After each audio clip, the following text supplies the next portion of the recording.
Hola chicos, ¿cómo están? De nuevo acá en la clase de Historia PSU no, Prueba de Transición Universitaria para este año 2020-2021. Segunda clase, bueno, la otra ustedes saben que ya hicimos la breve presentación de algunos temas. Ya, para recordar algunas cosas, bueno, el resumen de la clase anterior para poder recordar. La presentación del nuevo formato, ya en términos generales, algunas cositas, los ejes que vimos. Ahí les presento, ahí está el modelo de prueba. Ya ahí está el modelo de prueba para este año, el de todos los años que no tiene ninguna, ya hay algunos detalles ahí. Vamos a cambiar, vamos a marcar bueno, las instrucciones de todo, son lo que comentamos la semana pasada, 80 preguntas, son 75 más 5 de pilotaje para ver de qué manera se está efectuando la prueba. Las 2 horas que yo les comentaba, 2 horas 30 minutos para el desarrollo de la prueba. No se descuentan preguntas, pero la idea es que ustedes puedan tener la certeza de cada una de las preguntas que van respondiendo, ¿ya? Esto obviamente va a ser la presentación que nos encontremos este año en la prueba. Respecto de los ejes que estuvimos trabajando, recordar primer eje, historia en perspectiva, el que más contenidos tiene de la prueba. Con este vamos a partir hoy día. Algo estuvimos viendo en términos de formación ciudadana, vamos a retomar, pero me interesa que es más largo y nos queda poco tiempo. Eh, Perspectiva. Cuando hacemos perspectiva de algo, nos vamos al pasado y volvemos al presente. La idea, como les comentaba la semana pasada, era interactuar y ir uniendo, concatenando hechos para establecer la relación de estos en perspectiva entre el mundo, entre Europa, América y Chile. Segunda eje, formación ciudadana, y la última, que es economía y sociedad, que tiene que ver con funcionamiento del mercado. Materia de primero, segundo y tercero medio. También vimos algunas habilidades que hay que desarrollar y la generalidad respecto de la prueba. Lo último, chicos, está la plataforma del liceo para que la puedan trabajar. Métanse a la plataforma ya para ir revisando lo que vamos trabajando. Eso en términos generales, algunos matices más, matices menos, pero me interesa ya empezar con materia esta. El tema uno, partimos hoy, Estado, Nación y Sociedad Burguesa en Europa y América Latina. Ya son 4 ideas, 3 a 4 ideas en este tema. Vamos a partir como clase uno con lo que es el pensamiento liberal. Ya hay alguna idea del año pasado, en tercero trabajamos algo en términos de lo que era el pensamiento liberal, lo que era el liberalismo, la idea es poder retomar algunos conceptos de este. Para entrar en materia, una reflexión inicial. La idea es que vayan pensando algunas ideas para poder trabajar rápidamente, que es bastante contenido el día de hoy. Lo que los liberales clásicos de la segunda mitad del siglo XVIII pretendían era un proyecto de sociedad que alcanzara un amplio espacio de libertad personal, económica, religiosa o de expresión. Un espacio, en fin, mucho mayor que el que se había reivindicado en el pasado inmediato. Cuando los liberales trataron de definir a finales del siglo XVIII su movimiento, lo presentaron como una antítesis del viejo orden al aspirar a crear una sociedad de ciudadanos, no de ciudadanas libres e iguales. Bueno, y hay una crítica un poco velada a este movimiento de ciudadanos varones. ¿Ya? Recordemos que la revolución fue una revolución de varones. También se hizo una declaración de la mujer y de la ciudadana. No le fue muy bien a la persona que hizo esa declaración, pero no es materia de este caso. Pueden revisar esto en el libro de Castel, Una mirada de la historia. Algunas ideas. Lamentablemente no podemos tener una interacción porque ustedes no puedan chatear o escribir algo. Algunas ideas que podemos ir trabajando para poder iniciar esta reflexión sobre el pensamiento liberal. Los liberales clásicos, tanto del siglo XVII, pero particularmente del siglo XVIII, ya el siglo XVIII, buscaban un proyecto de sociedad, ya importante, un proyecto de sociedad, transformar, entregar una nueva forma de ordenar la sociedad. Segunda idea, los espacios de libertad. ¿Qué tipo de libertad? Personal, económica, religiosa y lo que implica la expresión. Ya vamos a ver que antes de que se empezara a desarrollar todo este movimiento de reflexión llamada la ilustración, que lo vamos a ver un poco más, no había mucha posibilidad de poder expresar tus ideas, así que había cierta represión en ese sentido. Acá están los nuevos espacios de debate que se empiezan a desarrollar acá propios de la Revolución Francesa y este nuevo pensamiento de los ilustrados del siglo XVII y XVIII. Personal, económica, religiosa, personaje que vamos a conocer, John Locke, inglés, también relacionado al mundo del pensamiento. Y lo que vamos a comentar de ahora en adelante habla de que este movimiento en el siglo XVIII lo presentaron como una antítesis al viejo orden. Viejo orden que le vamos a llamar antiguo régimen. Los liberales entonces empiezan a transformar, empiezan a repensar una sociedad que estaba vinculado a la monarquía, al derecho divino de poder llegar al poder, un Estado totalmente absoluto, un Estado que no tiene cambios para poder manifestar al individuo en todo su potencial. ¿Ya? ¿Alguna idea para poder caracterizar este periodo previo al pensamiento liberal y a todo lo que implica la Ilustración y la Revolución Francesa como hito fundamental en este cambio que va desde el antiguo régimen a una sociedad contemporánea y moderna más adelante? Tres cositas vamos a ver: lo que fue el antiguo régimen, lo que es la Ilustración como parte del sustento ideológico de este nuevo pensamiento liberal y el hito fundamental que es la Revolución Francesa. ¿Qué es el antiguo régimen? Conjunto de rasgos políticos, sociales, económicos y jurídicos que caracterizaron a Europa y a sus colonias durante los siglos XVII y XVIII. Algunos elementos de este antiguo régimen.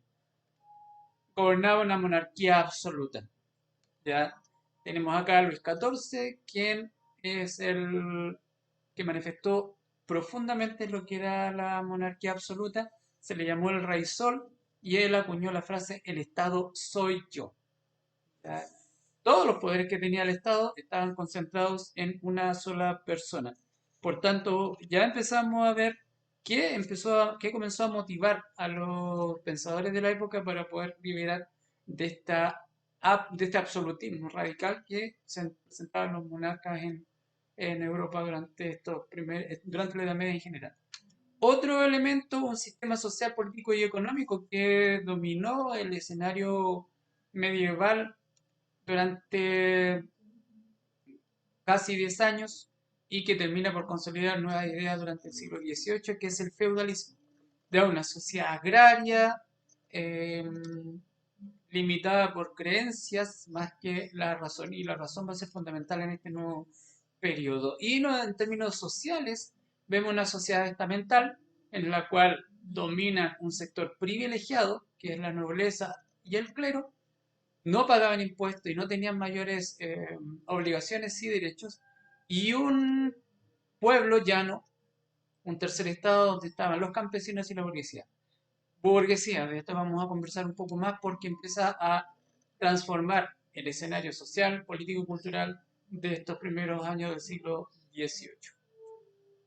Como le comentábamos, la burguesía asociada un poco a los comerciantes. Si se dan cuenta, burguesía y campesinos están unidos en el tercer estado pueblo llano, que va a derivar en que al principio los intereses van a estar unidos, pero con el tiempo van a empezar a diferenciarse y ellos van a pasar a ser lo que criticaban, pasar a ser una clase fuerte, y quienes fueron el estado llano, los campesinos, van a llamarse proletarios. Y vamos a ir profundizando. ¿Quiénes empezaron a entregar estas ideas para poder desarrollar el pensamiento liberal? Este movimiento intelectual, cultural, ideológico, político que nace en Europa durante el siglo XVI, XVII, para poder iniciar una nueva construcción de ideas, nuevas reflexiones, la razón como base de todo esto y los conocimientos en el área científica que va a promover el progreso no solamente de las ideas, sino de todo un contexto europeo en esta época. Se le llamó el siglo de las luces, por tanto, porque es un siglo que se sale del oscurantismo de la Edad Media, de este mundo dominado por la religión y por las creencias, y ahora viene la luz de la razón que comienza a transformar a Europa en su momento. Bajo el dominio de la razón, el hombre se plantea nuevas interrogantes. Como les comentaba, el pasado ya empieza a verse con otros ojos. Dejemos el pasado atrás, renovemos todo a través de estas nuevas ideas desde la razón. La iglesia acá en este desprecio por plantear durante mucho tiempo en la Edad Media la creencia y no la razón. Hay que volver a pensar. Se toman ciertos ideales, como hablamos, previo al Renacimiento, a ciertas ideas para poder cambiar la sociedad. Acá les dejo un link para que puedan profundizar en lo que es la ilustración. Muchas de estas ideas van a formar parte de lo que es el pensamiento liberal y del mundo contemporáneo y del mundo actual. Vamos a ir viendo cómo fue esto. En términos de pensadores tenemos que hacer una diferenciación. Hay pensadores ilustrados desde el punto de vista político y pensadores ilustrados desde el punto de vista económico. Ambos, ambos ámbitos van a marcar desde el siglo XVIII en adelante las grandes transformaciones que vivió Europa y América, hasta el día de hoy inclusive, con estas ideas. Los políticos tenemos a Voltaire con sus obras, bueno, cada uno de los ilustrados tiene una obra particular que va a ir construyendo, a generar este constructo de ideas para el pensamiento liberal. Voltaire, Rousseau y Montesquieu, cada uno con sus obras. Voltaire, un crítico de la religión, un crítico de todo lo que era creencia, como lo comentaba. Y en estas cartas filosóficas plantea esta crítica de la religión para darle un nuevo giro al pensamiento. Rousseau plantea que el hombre debe renunciar así para poder establecer con otros un contrato y poder construir una sociedad mejor. Y Montesquieu, que es el gran artífice de esta nueva percepción del Estado, dice que un solo hombre no puede concentrar todo el poder y establece que debiera haber una separación de los poderes, judicial, legislativo y ejecutivo. Y tenemos también algunos ilustrados económicos, dos particularmente, que es Quesnay, que creó la escuela fisiocrática, básicamente es el primero que empieza a considerar el trabajo como fundamento del desarrollo económico.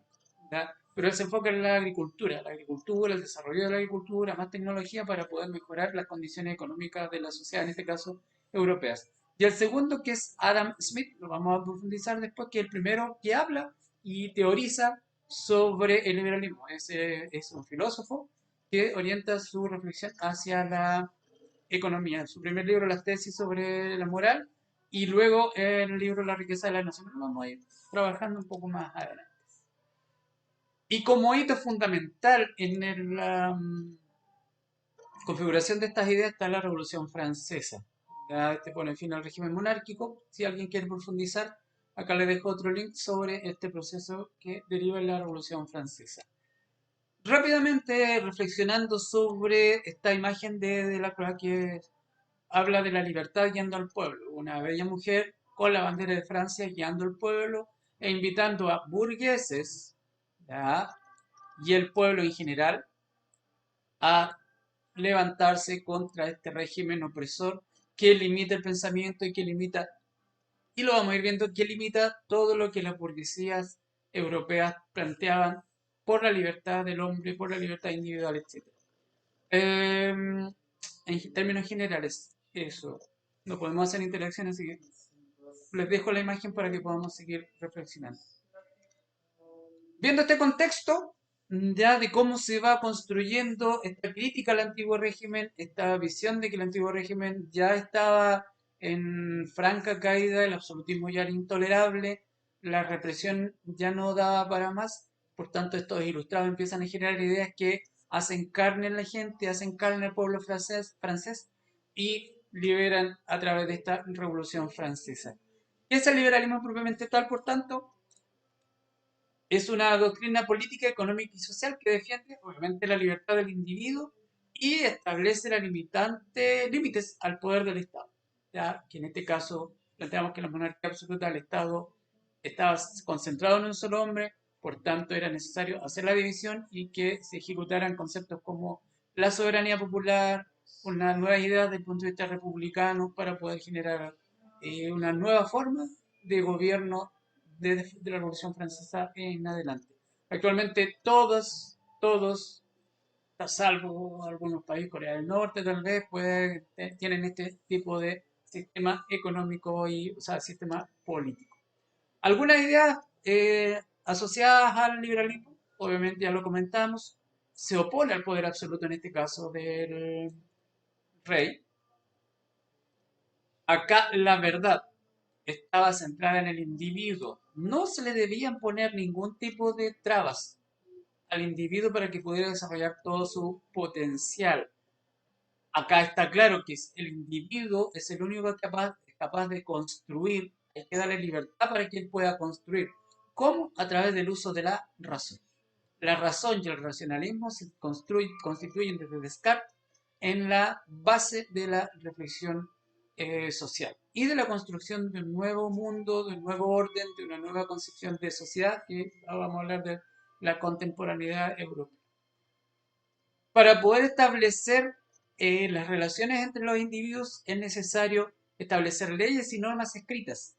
¿Dónde se van a establecer? A través de las constituciones. Ahí lo vamos a profundizar un poco más. Y hay otro elemento que se va a fundir con las ideas de libertad, igualdad y fraternidad, que es el complemento de esta nueva clase burguesa que vamos a profundizar más adelante, que es la propiedad privada. Ya de hecho, en la Declaración de los Derechos del Hombre y del Ciudadano de 1789 está en el artículo 17 que la libertad del hombre y de la propiedad son casi sagradas. Es el elemento que incorpora la burguesía en esta declaración nueva de los derechos humanos, de los derechos del hombre y del ciudadano. Algunos elementos del liberalismo político y algunas de sus características. ¿Cómo se expresa este liberalismo político? A través de un primer concepto, la soberanía popular. Cada ciudadano es soberano y como este ciudadano es parte del pueblo, el pueblo por tanto se transforma en el único soberano para poder elegir representantes, para poder dar a conocer todas las necesidades que en este caso los representantes debieran generar. Ya hablamos ya de democracia representativa. Ya la importancia de la soberanía popular en la participación y en la ejecución, hoy día por ejemplo, de las políticas públicas, que está muy lejano porque ahora tenemos representantes que en cierta forma, y lo hemos visto tal vez a través, voy a emitir un juicio, pero hemos visto cómo las decisiones en este periodo que estamos viviendo no están unidas a los requerimientos de la ciudadanía con lo que esta clase política está generando. Una segunda característica, tenemos a Montesquieu en su libro llamado El espíritu de las leyes, y el concepto ya lo comentamos de separación de poderes, que es la clásica división entre el ejecutivo, el legislativo y el judicial. Esto va a permitir un equilibrio en el poder. ¿Ya? Son tres poderes individuales que ninguno puede ejercer presión sobre el otro. Tercer principio importante, tercera característica, la igualdad ante la ley. Todos, artículo primero, de todas las constituciones de la mayoría de los países, me atrevería a decir que todos los hombres nacen por derecho natural con los mismos atributos, los mismos derechos, las mismas cualidades, y estas deben ser aseguradas, ¿dónde? En las constituciones. Por eso, dentro de la importancia de este liberalismo, es necesario dejar registro de esta nueva forma de construir sociedad que es a través de las constituciones. Se hace importante que en estas constituciones se reúnan los derechos, los deberes, las características y las oportunidades que debieran tener las autoridades en este nuevo contexto europeo. La Constitución Política de Chile, que es parte de nuestra gestión como ciudadanía. ¿Qué es una constitución? Ya el año pasado también lo vimos cuando estábamos en tercero. Es una norma que marca un hito importante en la construcción del Estado de Derecho y un Estado soberano. Ya es la norma más importante, la ley más importante de un país. Es la norma jurídica, escrita o no, de más alto rango en el ordenamiento jurídico. ¿Ya? Esta regula todos los aspectos de la vida en sociedad. Como definición, en ella se determina la estructura política del Estado, ¿ya? La estructura política del Estado, su funcionamiento, los órganos de poder, sus atribuciones y las relaciones entre ellos, los derechos y garantías de las personas y los cuerpos intermedios de la sociedad, los sistemas para hacer efectiva la supremacía constitucional y el procedimiento de reforma parcial o total de la Constitución. Acá hay algo importante, el procedimiento de reforma parcial o total de la Constitución. Estábamos en un periodo, este año venía una propuesta para hacer una reforma, o sea, hacer una nueva Constitución. Así que eso es lo importante, la Constitución debe contener todos los hitos, ¿ya? Y procedimientos para que esta soberanía popular ejercida por el individuo pueda hacerse parte.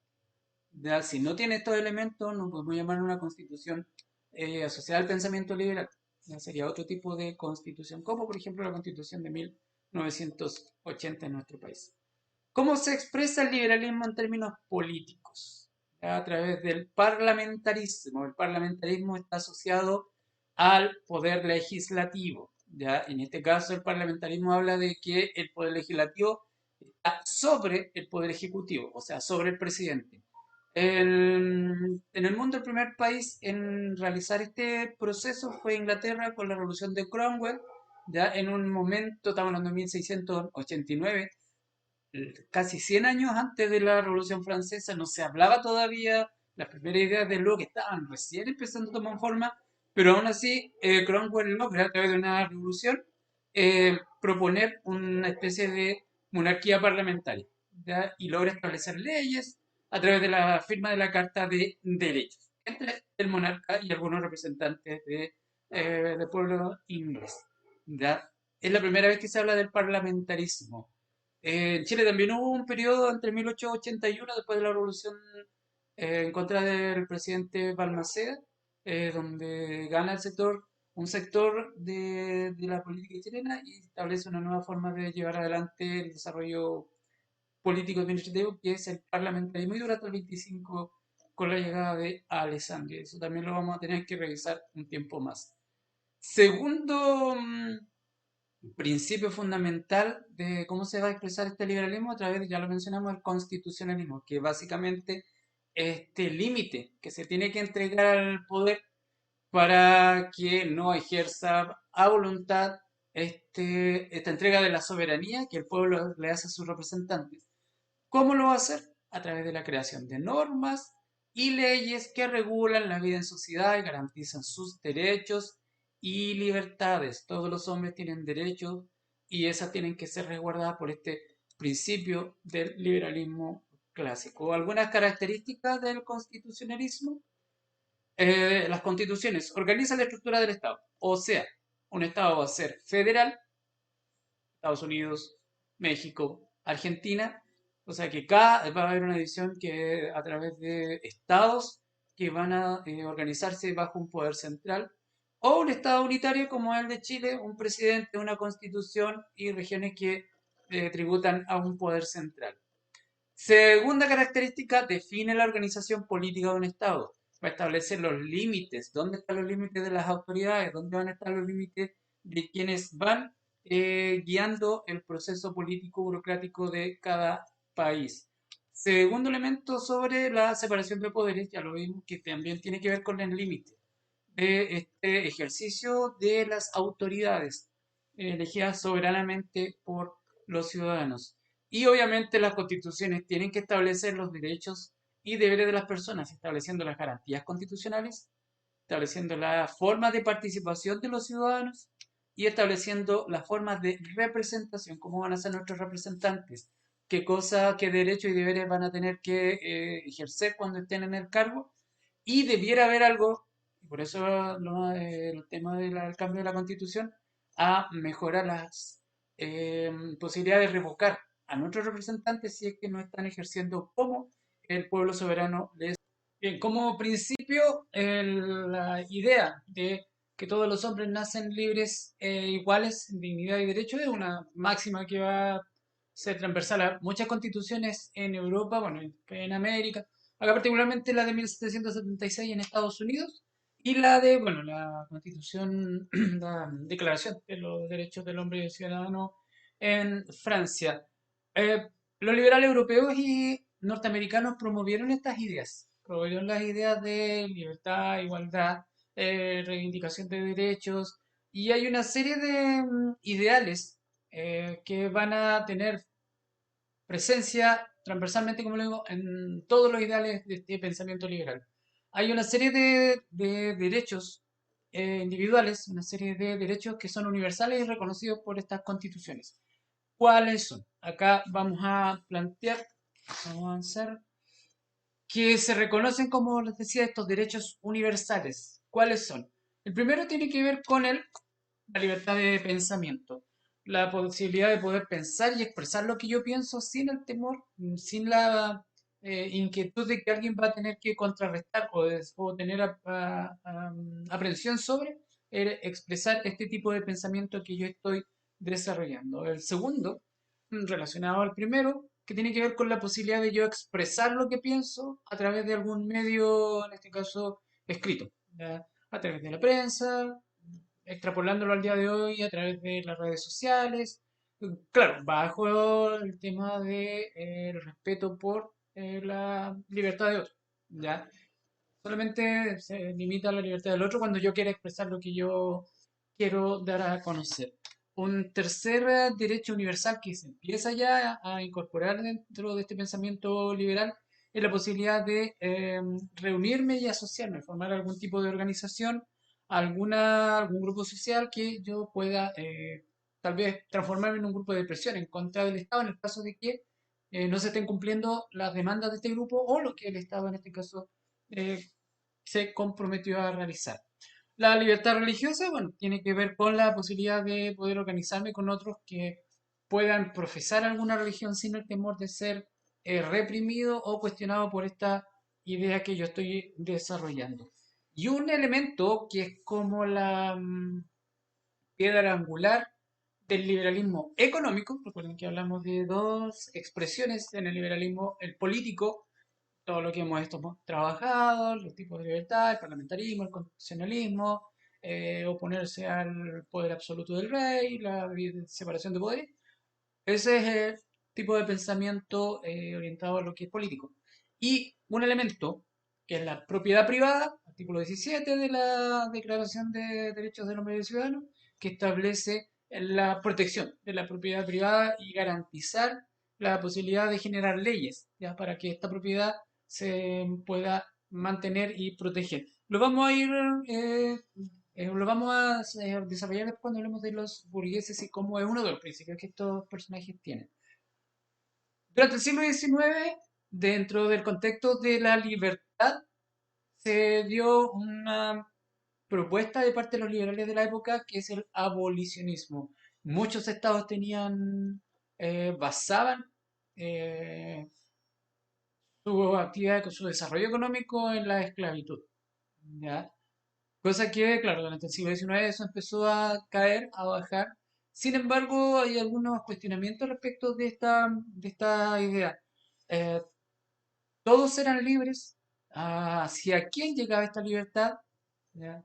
A todos por igual, particularmente en esa época, era el principio de libertad, ¿ya?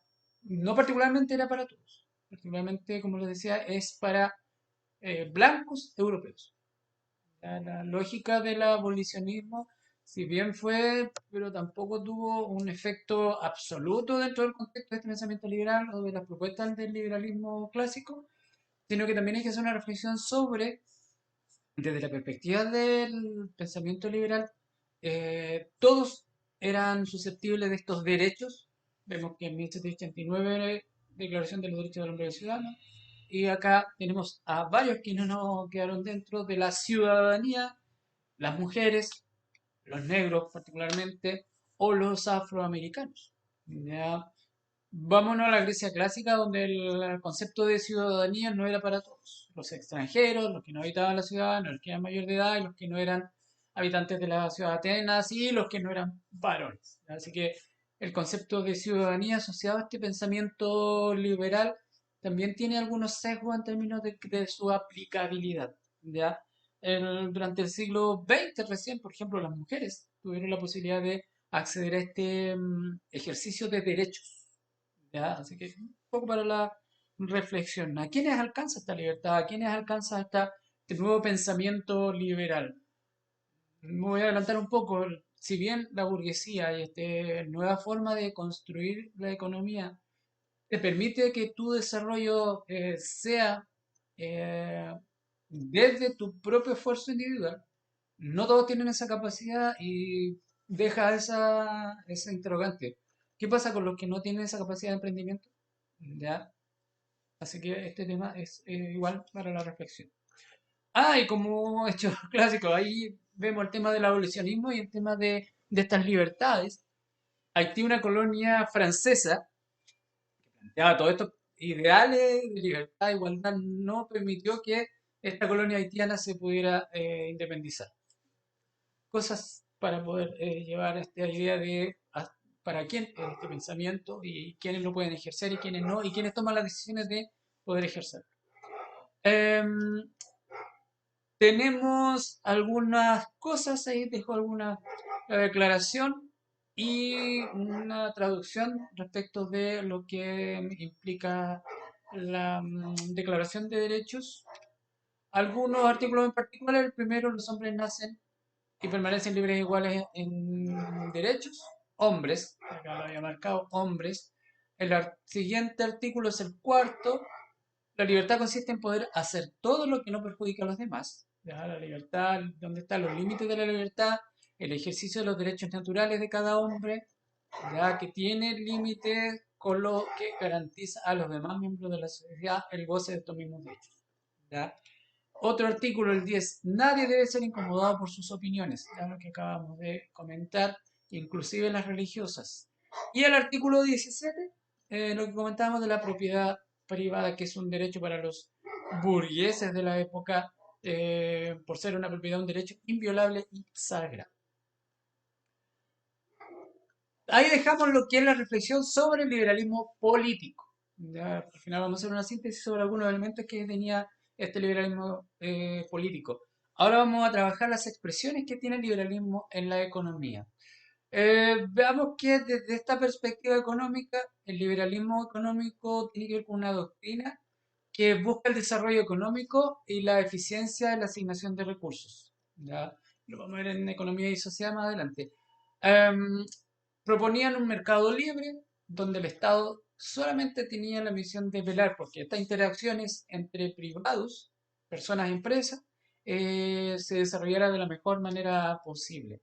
Un pensamiento que nace en el siglo XVIII, con una crítica, primero una crítica a la nobleza, una clase que solo se dedicaba en gastar pero no generaba riqueza a los países, y contra el mercantilismo, un sistema económico que era controlado por el Estado, pero que tampoco permitía que se desarrollara esto, un concepto clásico para los burgueses y para el liberalismo económico, la iniciativa individual. Tenemos a Adam Smith, el padre del liberalismo económico, que a través de sus reflexiones y sus libros da pie, da cuenta de cómo se va a estructurar la economía desde ahora en adelante, desde la reflexión en torno a la sociedad que se vivía entre el siglo XVIII, en este sistema antiguo, en el antiguo régimen, y cómo había que proyectarlo para que los estados tuvieran una riqueza que les permitiera tener un crecimiento y una mejor calidad de vida. Su libro clásico, Introducción sobre la naturaleza y las causas de la riqueza de las naciones. Ya este es el libro clásico de Don Adam Smith. Algunos principios clásicos. Si alguno de estos les parece conocido al día de hoy, bien, han hecho un buen análisis de la sociedad contemporánea, de la sociedad moderna, y podrían darse cuenta que el liberalismo no ha mermado y no ha cambiado en algunos preceptos. Por ejemplo, primer principio de este liberalismo del siglo XVIII, el liberalismo clásico, ahora estamos en un neoliberalismo, donde estos conceptos se han fortalecido y han tenido una mayor fuerza en la sociedad sin control. El Estado no debe intervenir en la economía. ¿Ya? Principio clásico, por eso lo dije en primer lugar, el Estado no debe intervenir, el Estado solamente debe preocuparse porque la relación entre los privados no se vea perjudicado y debe ir en auxilio de los privados cuando tengan problemas. Ahí hay una cuestión a reflexionar. El liberalismo busca que cada individuo alcance su mayor beneficio personal. Ya vamos a una perspectiva del individuo, de la iniciativa individual. En cada empresa tiene que buscar, de alguna manera, el individuo tiene todas las libertades para poder lograr este beneficio personal. Importante en esta búsqueda del beneficio personal es que el liberalismo busca que cada ser que emprende tenga la posibilidad de acumular capital. Otro concepto clásico, el capital. Que el liberalismo va a ser una derivado del capitalismo que más adelante vamos a conocer y que es criticado por Marx y otros filósofos económicos del siglo XIX y XX. Y tiene que vivir y que tiene que sustentar sus relaciones económicas sobre la base de la competencia. El liberalismo defiende la propiedad privada. Acá hay otro concepto, ya la propiedad privada que está ya resguardada en la Declaración de los Derechos del Hombre y del Ciudadano, así que en ese sentido marca fuertemente en ese sentido lo que es el liberalismo en la economía, la propiedad privada. Y el libre mercado que lo dice, el mercado es el espacio físico o no donde se desarrollan una serie de intercambios comerciales. ¿Ya? Ese mercado, ese espacio, físico o no, tú puedes ir a un lugar a comprar o lo puedes desarrollar en otro ámbito y a través de otros instrumentos, una bolsa de valores, un espacio no físico, pero no donde las interacciones no se ven, ya la bolsa de valores transacciones, ya transan conceptos, ya una serie de conceptos, indicadores que van marcando el desarrollo de la economía de todos los países hoy en día. Y este mercado debe estar abierto, libre, sin trabas, sin ningún tipo de críticas, ¿ya? Debe estar totalmente liberado para el libre desarrollo de la iniciativa individual. Y vuelvo a repetir, vuelvo a estos dos elementos son totalmente eh, desiguales, ¿ya? El Estado no debe intervenir, el mercado debe estar libre para que la iniciativa privada, la propiedad privada, el capital y el beneficio personal lleven a buen recaudo, ¿ya? Si el individuo está bien, la sociedad se va a beneficiar del logro de ese individuo. Hemos hablado harto de la burguesía. ¿Quiénes son? ¿Quiénes son estos burgueses? Estos personajes que llevaron adelante todos unos cambios sociales, culturales, políticos y económicos. Es una clase social que nace en la Baja Edad Media y en su origen en las ciudades, los burgos, nacen en los burgos, por eso se llaman burgueses, desarrollaron la actividad comercial, la propiedad y la obtención y acumulación de riqueza en base a intercambio comercial. Eran las ciudades medievales, cuando la gente vuelve a las ciudades empiezan a tener mucho más poder, se desarrollan las rutas comerciales y en estas ciudades eh, un grupo de personas que pertenecían al estado llano, pero desarrollaron otras actividades, empiezan a adquirir poder, el poder a través del comercio. En primera instancia era un grupo bastante heterogéneo, comerciantes, profesionales, propietarios, negociantes, médicos, abogados, etcétera, que era bastante variopinto el grupo que conformaba después se empezó a diferenciar luego de que empiezan a tener mayor poder. Tenían influencia económica, pero no tenían el poder político. Y eso los llevó a buscar el poder. ¿Ya? Se vincularon por tanto a las ideas liberales y republicanas, apoyaron desde el Estado llano al pueblo, pero a la larga vamos a darnos cuenta que se transformaron en la clase dominante y este pueblo llano se transforma en proletario y al final se empezaron a hacer sus empleados. Como les comentaba, crearon todo un orden social, político y económico que va a cambiar absolutamente Europa, América y el planeta del siglo XIX en adelante. Este es el grupo que toma el control después de la Revolución Francesa. Si bien no tenían el poder político, empiezan a prestar dinero a los reyes, se empiezan a casar con miembros de la aristocracia, pero aún así no logran ser reconocidos como un nivel socioeconómico eh, alto. Pasan todavía siendo comerciantes comunes y silvestres. Algunas características de la burguesía. El burgués valora el esfuerzo personal, asociado a las ideas del liberalismo clásico, ya valora el esfuerzo personal. Todo se logra a través del trabajo personal. ¿Ya? La única forma de llegar al éxito es a través del esfuerzo individual. Otra característica, valora la familia y el trabajo. Todas las ideas que se van a ir construyendo, chicos, desde el control de la burguesía sobre la sociedad, la vida en familia, la estructura social, la estructura económica, la cultura, generan toda una cultura burguesa. Todo lo que vemos hoy día en la sociedad de clase media, por llamarlo, es conceptos burgueses, ¿ya? Ellos valoran la familia es una concepción burguesa. El trabajo empieza a establecerse una forma de trabajo, una ética del trabajo donde tiene que ser ordenado, disciplinado y el trabajo debe estar siempre bajo una ética del respeto, del trabajo duro, etc. Y otra de las características que promovían el consumo y el ocio. Obviamente la forma de que el mercado funcione es a través del consumo de productos que ellos mismos producían o importaban. ¿Ya? Y a ellos les gustaba mucho el ocio, iban al teatro, iban al ballet, también son expresiones, el arte en cierta forma, el arte es burgués.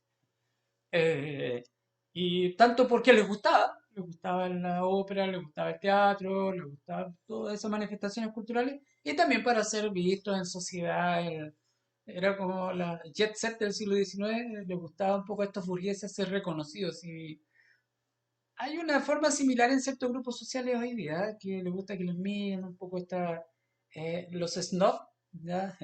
Tienen estas lógicas porque hay un libro, bueno, Martín Rivas, uno de los buenos libros que yo leí cuando era chico, este afrancesamiento, el hijo de don Damaso Encina tenía muchas...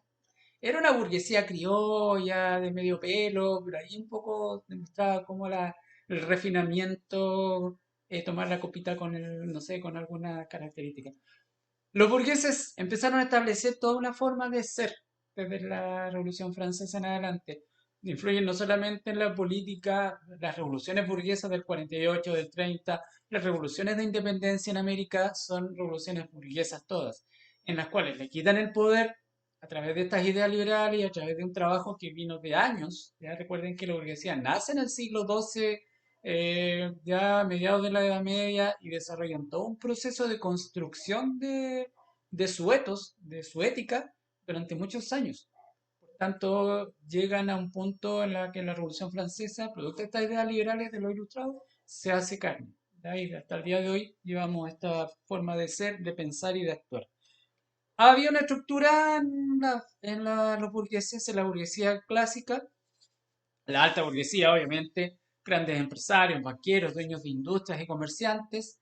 Cualquier semejanza con la realidad chilena es había una burguesía media, donde estaban los funcionarios públicos, los profesionales universitarios de alta calificación, y la baja, pequeños comerciantes, artistas y funcionarios públicos de los servicios del Estado.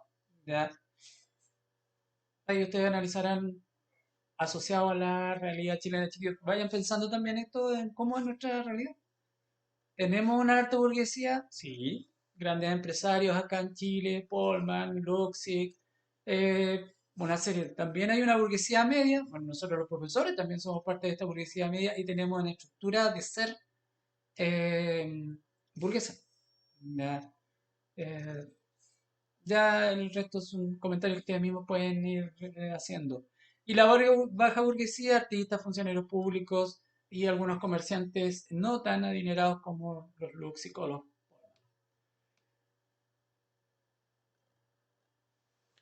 Ya para cerrar, ¿dónde estaba la influencia de esta burguesía? Ya lo hemos comentado, pero para poder establecerlo efectivamente. Este grupo nace y produce una gran cantidad de cambios. Difusión del capitalismo. Esta nueva forma de producción, de intercambio, la empiezan a difundir desde el liberalismo clásico, que es importante la propiedad, la generación de capital, la acumulación, como lo vimos antes, empieza a tener su peso en el planeta, y el capitalismo, como la adquisición acumulación, también se hace presente en el resto del planeta. ¿Ya? Es uno de las influencias que tiene la burguesía en el planeta en general. El capitalismo como la forma de poder adquirir bienes, adquirir una cierta cantidad de bienes, ¿ya? Para poder mantener el concepto, y eso es lo que lleva al desarrollo de las economías de los países. ¿Ya? Segundo punto, la modernización del Estado. En este caso, eh, busca que el Estado, como les comentaba, no intervenga. El Estado no debe intervenir, y las ideas de separación de poderes, las ideas de equilibrio de poderes, la idea de que el Estado solamente tiene que regular la acción entre privados, se tiene que dar desde la perspectiva y cómo la burguesía va influenciando esto en los estados hasta el día de hoy. El concepto de Estado hoy ya no existe muy claramente. Ya lo vimos, las fronteras caen. El concepto de Estado-nación, ya como esta organización del pueblo que se quiere adjudicar una organización jurídica, entendiendo la nación es el conjunto de personas que tienen una serie de características en común, como va a hacerlo breve. Y cuando este grupo de personas decide organizarse políticamente, crea el Estado. ¿Ya? Es una asociación de ciudadanos, pero hoy día el ciudadano pasa a ser consumidor. ¿Ya? Y esta lógica del capital, que funciona sobre la base del consumo y de la acumulación sobre el consumo, el Estado desaparece. ¿Ya? Esta modernización del Estado es un eufemismo para hacer desaparición del Estado. El Estado ya no es tal, el Estado solamente subsidia. El Estado ya no puede estar. Veanlo ahora, chiquillos. ¿Qué hace el Estado hoy día en términos de la pandemia? Subsidia, bonos, pero no es capaz de replegarse sobre lo que es su principio básico, el bien común. Así que la burguesía, tenemos el pic de la burguesía, hablando de pic y de maceta, en términos de la modernización de un Estado que es ajeno a su principio básico como nace, que es el bien común. Pero manteniendo la idea, claro, del liberalismo clásico, separación de poderes, el tema de mantener los derechos individuales, la soberanía popular, que están presentes en esta nueva modernización. Y lo último, la tecnología, correcto, pero una tecnología que está a base, uno de los criterios de la burguesía y del liberalismo, que es la fe en el progreso. El progreso nos llevará a la felicidad, dice la burguesía y el capital, pero una tecnología en función de los intereses de la burguesía. ¿Ya? Una tecnología que va a ir perfeccionando los bienes y servicios que ellos mismos van generando. ¿Ya? Hay una influencia de la burguesía que se da hasta el día de hoy, un capitalismo de acumulación que ya tiene años. En estos momentos hay muchos autores que están diciendo que está en crisis. Una modernización del Estado, un Estado clásico que está desapareciendo sobre la base del consumo de esta lógica capital, y una tecnología que sigue desarrollándose, generando mayor consumo y en base a lo que la lógica del capital está proponiendo. ¿Ya? Bien, tenemos acá entonces todo lo que desarrollamos desde una contextualización de lo que era este nuevo pensamiento liberal. Vimos lo que era el liberalismo, algunas características, algunos principios del liberalismo político. Pasamos al liberalismo económico, que también con sus características y los de sus representantes. Y terminamos con lo que es la burguesía, este grupo social que nace en el siglo XII y desarrolla toda una construcción en la cual va a influenciar y va a transformar la sociedad, la economía y la política. A modo de síntesis, tenemos entonces, el pensamiento liberal nace producto de las reflexiones sobre las condiciones impuestas en el antiguo régimen monárquico. Obviamente, el pensamiento liberal nace para poder generar cambios en este mundo absolutista de finales del siglo XVII-XVIII. ¿Quiénes son los encargados? La influencia de los ilustrados ingleses, Locke, y franceses, Voltaire, Rousseau y Montesquieu.